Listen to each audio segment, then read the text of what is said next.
Chai ndị be anyị bịakwanụ ka unu ụfọdụ na ndị ụka Roman Catholic Church nke nọ na Nsụka Diocese na fa apụtagokwa n'iwe wee na-eme ngagharị maka otu onye otufa agbagburu wee mekwa mmemme akwamozu n'isi ya bụ onye otufa, onye nke a na-akpọ Reverend Fada Matthew Iya, onye nke anụnwa ndị omekome gbagburu n'ime Motie n'Enugu steeti.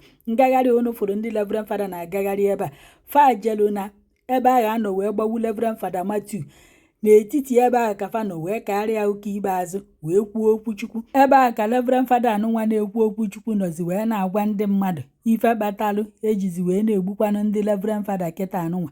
Unu gee ntị, unu ya anụkwana ife o kwuru ka unu maa na eziokwu ka asị. Ebe a ka ọ nọ wee na-akọwapụta na ogbugbu anụnwa egbu Reverend Fada Matthew na ọ bụghị ogbugbu mmadụ pụtakwanalụ wee gbuo ya ozugbo iji wee gosi na ya bụ ife na ọ dịka agbagokwana nkịta n'azụ maọbụ na-ekwekọrịtago na ya egbukwana ya bụ Reverend Fada Matthew. Ọ nọ ebe a wee na-asị na ọ bụrụ na o nwere ife Reverend Fada melu na-enweghị iwe na ife ị kwesịrị ime bụ ijekwanụ gwa bishọp. Ọ bụrụ na o nwere ife Reverend Fada melu enyekwana ya ntaramahụhụ kama iyi ejeze n'azụ wee jee n'akpa nkịta ọzọ ka ewepụkwanụ ndị Reverend Fada na ya bụ ife adịghị mma. Unu ya ege ntị ka unu nụ ife o kwuru ebe a ka mkpụrụ obi Reverend Fada zuru ike na ndokwa. Ọ na-abụ nọọ ndị fada ibe fa na-egbusisi onwe fa ka ọ na-abụ nọọ ndị ọzọ na-egbufa ka o nwere onye fa na fa na-azọ nwunye fa ka o nwere onye fa na fa na-azọ ọyị nwaanyị ka fada na-eme bizines. One ndị na-egbu ndị fada biko gbudebenụ fa bikonu, onwe ife fa mere unu gbaala unu butuonu. We are going to read something from Peter. Gịnị bụ onye dịrị ndị be anyị courage now na-eme fada attack? Ọ na-ebido one day. This thing didn't start one day. Begins gradually. It started with the war people are waging online against the church.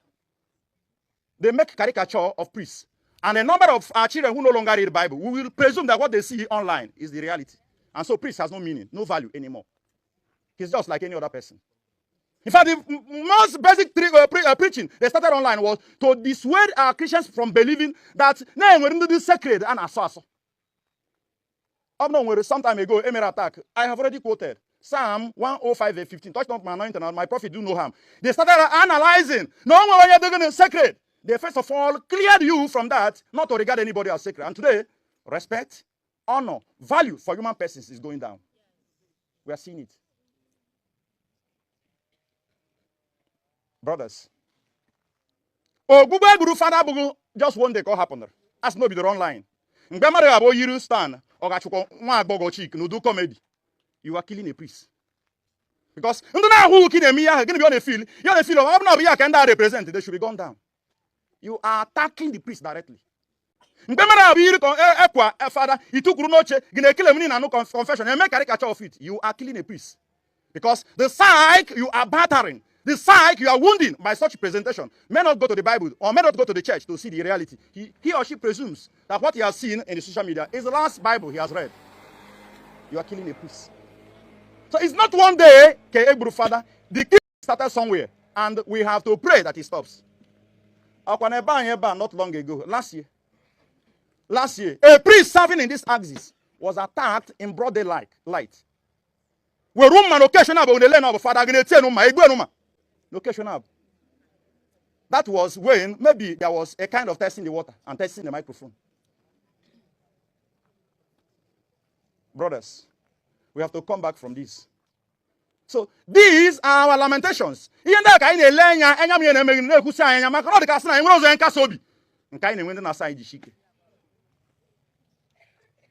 We left our home. Father Matthew left his home. And we can Father no somewhere. He left his home. And as he left his home, he left himself in the hand of the church.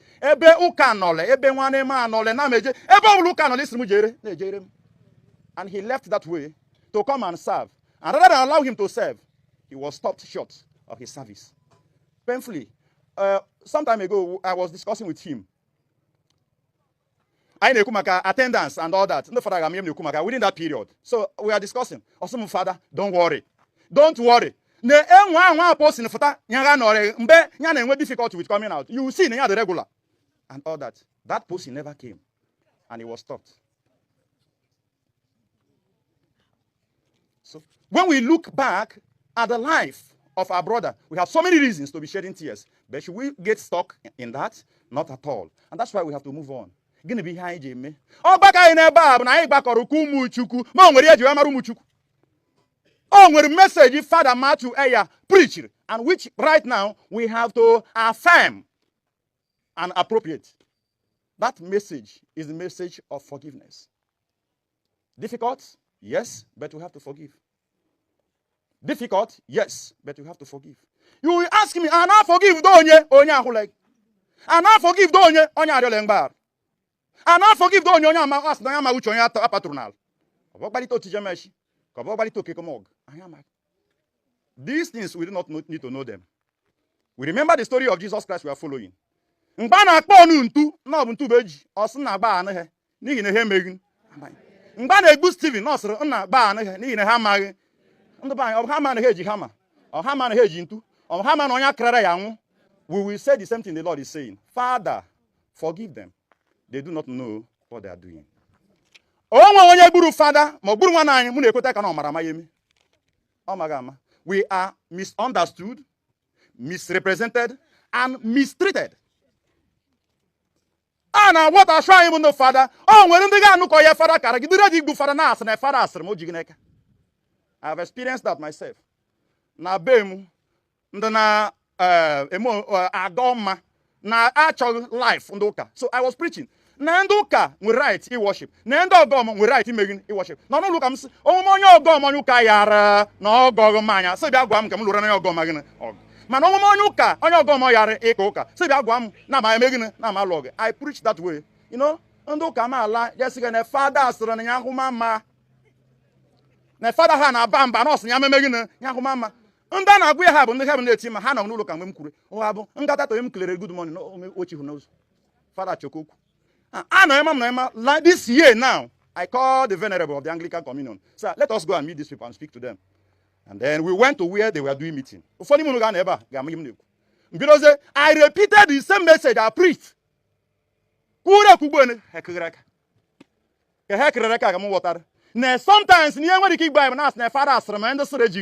the correct message. We are misrepresented. And another Fathers are ready to ask Father, they are ready to gun you down because the message is present in their ears. We are vulnerable. Some time ago, I preached a message. After preaching a message, somebody below an Abamuket. Call an Abamuket. No man notice. No, yeah, and a Kujan. But oh my God, get an essay. Ijime Kokuchukun look. Ijime Kokuchukun look. Bamuket. Or banket in Becca and Yaru. No one can run yours or maybe in a muga before now. Oh, take time to convince the person. No, Bible. And no way you could Bible going on making on our work. So, oh, could you go Father and we're on making on our work? Or Father Kumo Kuchuko, Naba or Father Kumo Rumias, on Yaba Banankati. Or Father Rumias, on Yaba Farashi. Gonna be I made. So we have to forgive, as I say. We have to forgive because that is the message of Jesus Christ. In United States of America, somebody died on 10th September. 10th September. I'm talking about Charlie James Kirk. Charlie James Kirk was preaching in an audience, debating. A conservative. As he was debating, somebody from Tyler Robinson, from the midst of the crowd, free.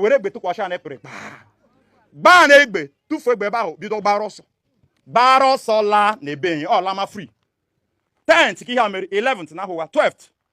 Call our police officer messages. Nile Kore online. Pasa na Oyamaronya $100 million. Oyamaronya $100 million. That's just 9 days interval before Matthew. So Papa Yamuraneho. We learn a video clip na gagari. Kumoye sereba humana bunwanya. No kwanya bunyeburonya.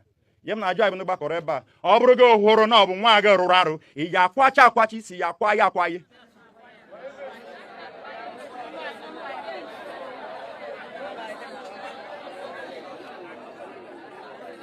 So, what happened? Papa ya sa bia. Oh, because we munele. Rurarwa newu like this. Also papa na ya chozo ke agbo ke awere ka agbo onwe papa asamba egbulenwo. Ni ye mem ni ye je ka haro nwo ti na ka security. Ke security take is proper process. Persuaded the son and called the police immediately. So bia jiri nwa anya na nwa anya mere gbure.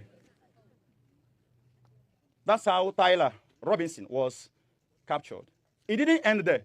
100 million naira, 100 million dollar ekwere nkwa ya onye ga-enwe maka na asị na onye ahụ mara na onye bụghị enwe gịnị ga-enwe ego. Asị na papa ya na ọ bụ na gị nwe ego, papa asị not even $1 so ya la na be. Every morning should go into the house of Charles James Kirk, not one kobo.